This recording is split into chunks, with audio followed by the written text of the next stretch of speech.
I was talking with a client yesterday who's going from a W-2 structure to 1099. And we were talking about this, how much time it's going to take, et cetera.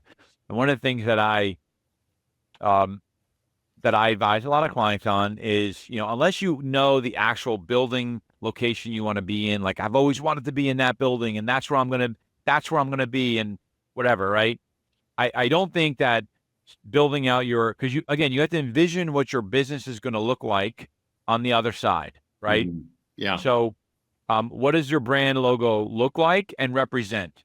What does your website look like and represent? These are things, there's really two pieces. There's the sort of operational side and doing, protocol versus non-protocol and getting your client list prepared, understanding your book of business, going through, making sure that you fully are aware with what needs to happen, working with the transition team. Most firms provide a transition team, working with that transition team to go over all of the clients, not their information. You're not allowed to share information ahead of time, but going over products that you have, alternative, your alternative investments, which ones can and cannot be held at the new firm, right?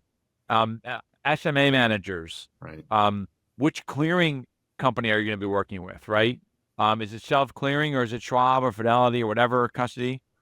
All of those things, but understanding preparation is really key to understanding how to successfully transition, right? And advisors need to take this very seriously, and they need to allocate some time to it. It's always better if they have someone on their team that's 100% focused on it.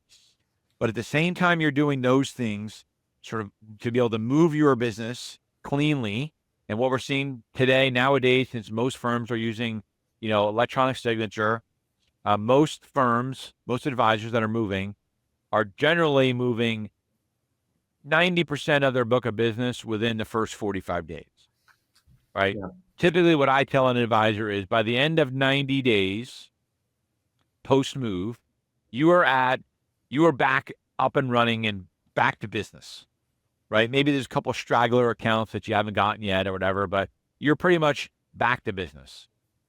It's not this long, drawn out. It's going to take you 6 months, and it's very fast, and that's being conservative. I mean, I have some situations where I have a client and they move their entire book of business in less than 30 days, right? Yeah. So that's one piece. But then the other piece is preparation of your brand, ready to launch, your website, your logo.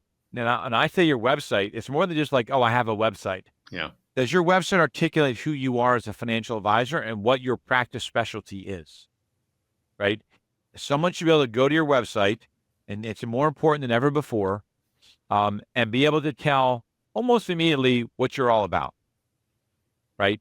And I think far too many advisors don't put enough importance on the quality of that, right? Because they say, well, I get all my business comes from referrals. So, I don't need a website. I'm like, okay, well, how many referrals are you not getting?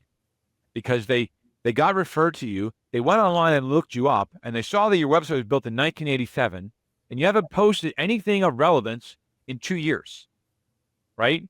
Like, if I'm a business owner and I'm looking for an advisor that understands exit planning strategies, and you say you're a SEPA designated advisor, but you're not putting anything online, what that tells me is you're not really in the space, right? So I'm going to go work with someone that's in it every day, that's a thought leader. Like, I want the thought leader.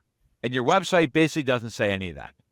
And so preparation and giving some thought. So I told this advisor the other day when I wanted to start thinking about his brand and his name, right? Like, please don't use your last name as your name, right? Like, please don't do that.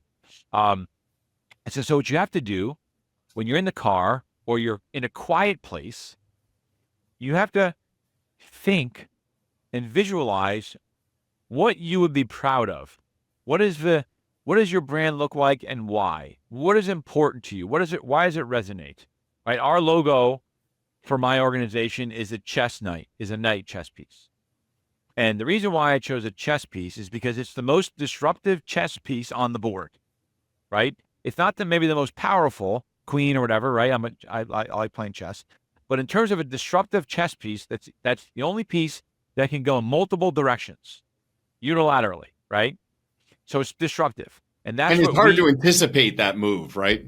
Exactly, because there's multiple angles, right?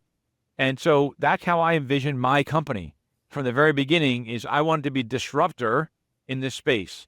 I wanted to be able to go in any direction, not just, well, I work for these 4 firms, so those are the firms that I'm going to show my clients, right?